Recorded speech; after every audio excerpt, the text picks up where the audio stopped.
Law is instrument of social change. विधि सामाजिक परिवर्तन का एक साधन है। तो दोस्तों, जो विधि होती है, विधि का जो सबसे महत्वपूर्ण जो रोल होता है वो सोशल परिवर्तन, सोशल ट्रांसफॉर्मेशन के लिए होता है। अगर हम देखें तो सबसे बेस्ट एग्जाम्पल हमें मिलता है आर्टिकल 13(1) और 32 ऑफ इंडियन कॉन्स्टिट्यूशन, वेयर हम देखते हैं, जहाँ हम देखते हैं कि वहाँ पर लॉ के अंतर्गत जो आर्टिकल 13(3)(a) है, उसमें लॉ के अंतर्गत कस्टम एंड यूजेस इनको भी विधि में शामिल किया गया है।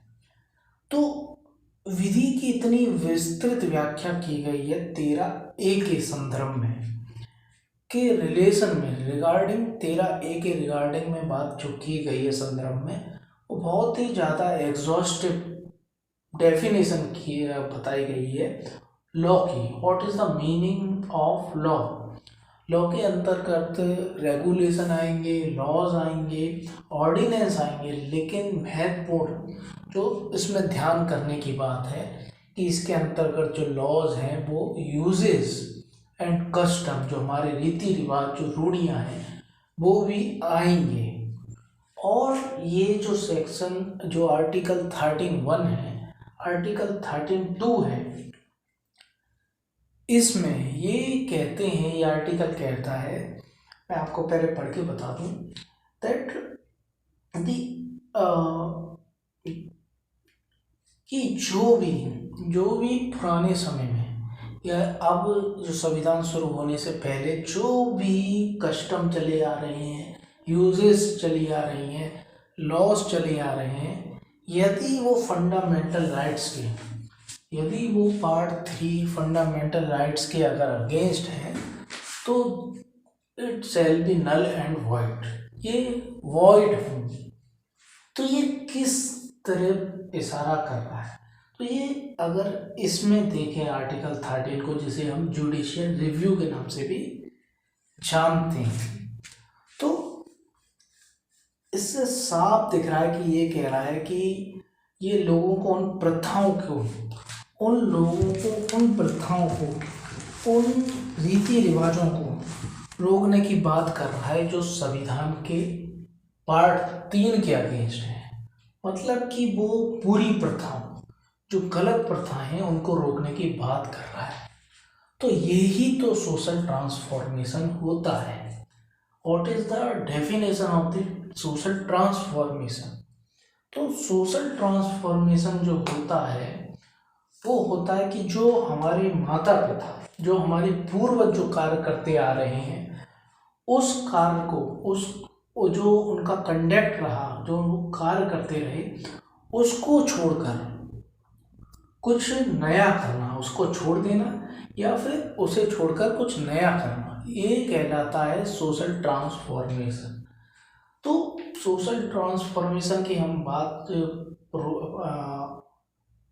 हम पॉजिटिव वे में कर रहे हैं। Social transformation in positive way, not नकारात्मक तौर पे, नेगेटिव तौर पे नहीं कर रहे हैं हम। जो बात यहाँ पर कर रहे हैं पॉजिटिव वे में कर रहे हैं कि जो सोशल ट्रांसफॉर्मेशन होता है for betterment of society, for the betterment of society की हम बात कर रहे हैं। तो फ्रेंड्स, जो आर्टिकल 13 है, वो जो जुडिशियल रिव्यू की बात करता है, वो बहुत ही अच्छा एक एग्जाम्पल है ये समझने के लिए कि law as a instrument for social change कैसे कार्य करता है। तो दोस्तों, यदि हम पुरानी हिस्ट्री, यदि हम हिस्ट्री से अगर कोई एग्जाम्पल लेना चाहें, साइट करना चाहें, तो हम ले सकते हैं। जैसे कि सती प्रथा, जैसे कि सती प्रथा थी, तो सती प्रथा में क्या होता था आप सभी को मालूम है, जिसे कि 1968 में, जहाँ बंगाल में सबसे पहले इस पर रोक लगाई गई और एक रेगुलेशन पास किया गया, सती रेगुलेशन एक्ट, विलियम वेंटिक के द्वारा, गवर्नर जनरल थे जो बंगाल के, विलियम बेंटिक, उनके द्वारा सती प्रथा पर रोक लगाई। तो यहाँ पर हमें बेस्ट एग्जाम्पल देखने को मिलता है कि लॉ कैसे काम करता है। Law as a instrument of social transformation. तो जो यहाँ पर जो लॉ है वो सोशल ट्रांसफॉर्मेशन के तौर पर कार्य कर रहा है। और अभी हम प्रेजेंट का जो एग्जांपल देखें, जो सबरीमाला जो टेम्पल का जो अपना जो केस है, वो हमने देखा कि उसमें क्या था। जो लेटेस्ट केस है 2018 का, उसमें हमने देखा कि जो मेंस्ट्रुएटेड वुमेन थी, जिनकी ईयर थी मेंस्ट्रुएटेड ईयर की जो वुमेन थी, फीमेल थी, उनको सबरीमाला टेम्पल में एंट्री अलाउड नहीं थी। तो यहाँ पर बात उठी आर्टिकल 15 की, आर्टिकल 14 की, जो जेंडर इक्वलिटी की बात करता है, इक्वलिटी बिफोर लॉ की बात करता है। तो यहाँ पर सुप्रीम कोर्ट ने बोला जो ये कस्टम है, जो यहाँ पर जो भी इनका जो धार्मिक अनुष्ठान है, it violates the fundamental right of women. It violates the fundamental right of women. ये महिलाओं के फंडामेंटल राइट्स का वायलेशन करता है। इसीलिए ये जो प्रथा है, वो जो महिलाओं की एंट्री है, वो उन्हें एंट्री देनी चाहिए। इन्हें फंडामेंटल राइट है, आर्टिकल 25 के अंतर्गत उन्हें धार्मिक आज़ादी है। They have right to freedom of worship. तो सुप्रीम कोर्ट ने अलाउ किया, जिसके संबंध में दोबारा रिव्यू पिटिशन इस मामले में डली हुई है, जिसके संदर्भ में अभी डिसीजन आना बाकी है। लेकिन जो सुप्रीम कोर्ट का ऑर्डर आया, जो अभी हमारे पास है, उसके अंतर्गत महिलाएं सबरीमाला टेम्पल में एंटर कर सकती हैं। तो फ्रेंड्स, ये हमने एग्जाम्पल देखे। तो ऐसे ही जो हमारा केस था, जो विशाखा कुमारी वर्सेस स्टेट ऑफ राजस्थान, तो इस केस में ऐसे फैक्ट सामने आए कि जो वर्किंग वुमेन है उनके साथ वर्क प्लेस पे सोशल हरासमेंट होता है, उनके सेक्सुअल हरासमेंट होता है, सेक्सुअल हरासमेंट होता है, और उनके साथ उनको सेक्सुअल फेवर की डिमांड की जाती है, और तरह तरीके से उन्हें तरह तरीके से सेक्सुअल हरासमेंट करने की कोशिश की जाती है। तो इस केस में विशाखा कुमारी वर्सेस स्टेट ऑफ यूपी में सुप्रीम कोर्ट ने एग्जॉस्टिव गाइडलाइंस हमारे सामने दी। बहुत सारी गाइडलाइंस दी कि स्टेट्स को, जो सेंट्रल गवर्नमेंट है, उसको इस पर लॉ बनाना चाहिए। जो सेक्सुअल हरासमेंट हो रहा है, जो वर्क प्लेस पे जो महिलाएं जॉब करना चाहती हैं, उन्हें जॉब करना बड़ा मुश्किल हो गया है प्राइवेट क्षेत्र में या गवर्नमेंट क्षेत्र में, क्योंकि उनका इस तरीके से टॉर्चर होता है, उनसे सेक्सुअल फेवर की मांग की जाती है, उनका सेक्सुअल हरासमेंट किया जाता है, और कई तरीके से उनका इस तरीके से हरासमेंट किया जाता है। तो इसमें सुप्रीम कोर्ट ने कई सारी एग्जॉस्टिव गाइडलाइंस दी कि ये होना चाहिए, वो होना चाहिए। तो और इसके 16 वर्ष बाद, इसके कई वर्षों बाद एक एक्ट पास हुआ।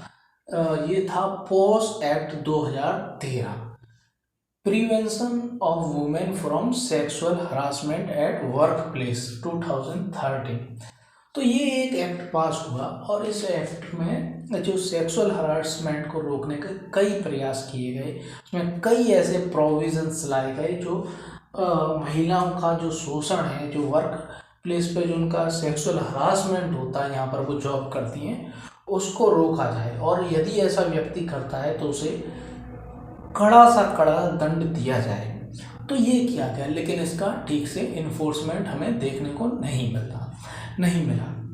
तो फ्रेंड्स, ऐसे ही कई एग्जाम्पल हैं। जैसे कि हम यदि दलितों का एग्जाम्पल ले लें, दलित मतलब कि schedule caste and schedule tribe, तो इनके साथ जो होता था, इनको पानी पीने तक का अधिकार नहीं था, और यहाँ पर जानवर पानी पिया कर पी सकते थे, 14 तालाब, लेकिन वहाँ पर Dalit are not allowed to drink water. तो ऐसी स्थिति में 1995 में, और उससे भी पहले सिविल राइट एक्ट आया, 1995 सिविल राइट एक्ट, और 1989 SC/ST एट्रोसिटी प्रिवेंशन एक्ट आया। तो ये SC/ST एक्ट आया, जो हमने देखा कि 2 अप्रैल को, जिसके संबंध में बहुत बड़ा आंदोलन हुआ, और ये इसको हम समझ सकते हैं, जो 2 अप्रैल को SC/ST एक्ट में जो संशोधन किए गए थे, उसको कमज़ोर करने के लिए जो संशोधन किए गए थे, उसके संबंध में एक बहुत ही बड़ा एजिटेशन हुआ था। और इस एजिटेशन ने गवर्नमेंट को कंपेल कर दिया कि इसमें इस तरह का कोई परिवर्तन नहीं किया जाए। तो ये परिवर्तन रुका, कई SC/ST के लोगों की इसमें जाने गई, उन्होंने कह सकते हैं, हम कुर्बानी कह सकते हैं, ये कह सकते हैं शहीद हुए वो अपने अधिकारों के लिए। तो ये एक बेस्ट एग्जाम्पल है देखने का कि law is an instrument of social change. जो विधि है वो सामाजिक परिवर्तन का कार्य करती है, उसमें एक बहुत महत्वपूर्ण रोल अदा करती है। तो हम देखें जैसे कि हिस्ट्री में ज्योतिबा फुले, सावित्रीबाई फुले, बाबा साहब अम्बेडकर, और कई लोग, महात्मा गांधी, कई लोग ये कोशिश, इन्हें कई तरह की कोशिश कर रहे थे कि लोगों को उनके अधिकार मिले, दलितों को उनका अधिकार मिले, पिछड़ों को उनके अधिकार मिले, महिलाओं को उनके अधिकार मिले, जो उनके साथ जो डिस्क्रिमिनेशन होता है, जो एक्सप्लॉयटेशन होता है, वो रुक सके। लेकिन वो जो कोशिश कर रहे थे, वो that is not a law, वो उसके पीछे एक बाइंडिंग फोर्स नहीं थी। तो बाद में उन्होंने कई प्रयास किए, प्रयास के बाद ही जब लॉ बना इस मैटर में, जब लोगों में बहुत ही ज़्यादा अवेयरनेस आई और इसके संबंध में लॉ बना, तब जाके ये क्या हुए, ये बाइंडिंग लॉ हुए। लॉ मतलब कि जो बाइंडिंग फोर्स रखता है। तो उसके बाद कई परिवर्तन आए, जैसे कि रिजर्वेशन पॉलिसी आई, आर्टिकल 16(4), 15(4), और पॉलिटिकल रिजर्वेशन। तो इसके जरिए SC/ST के वर्ग बहुत आगे बढ़ा। 340 में OBC का रिजर्वेशन, तो OBC भी बहुत आगे बढ़ा 1992 के बाद। तो इस तरह के हमने देखा कि जो लॉ है वो सोशल ट्रांसफॉर्मेशन में बहुत ही ज़्यादा इफेक्टिवली कार्य करता है, बहुत ही तेज़ी से कार्य करता है, क्योंकि इसमें एक बाइंडिंग फोर्स होता है। यदि व्यक्ति इन कानूनों के प्रावधान का उल्लंघन करता है तो उन्हें पनिशमेंट भी दिया जाता है या कंपनसेशन देना पड़ता है। तो किसी ना किसी तरह का ऐसा पनिशमेंट, शास्ति जिसे हम कहते हैं, शास्ति, कोई ना कोई उसे सजा मिलती है, या तो पनिशमेंट के तौर पे या कंपनसेशन के तौर पर। तो ये हमने समझा law is the instrument of social change. तो अगर हम और समझना चाहें तो इसको हम देखें, जैसे कि अभी समाज में, जैसे कि जो भी एक प्रचलित जो एक बुराई है, इविल है सोसाइटी में, वो है डॉरी सिस्टम, डॉरी, दहेज लेना देना। तो इसको सोशल ट्रांसफॉर्मेशन करने के लिए एक लॉ लाया गया कि डॉरी प्रोहिबिशन एक्ट लाया गया। तो उसके बाद भी उसका इम्प्लीमेंटेशन क्योंकि ढंग से नहीं हो पाया, इसलिए सोशल ट्रांसफॉर्मेशन नहीं हुआ।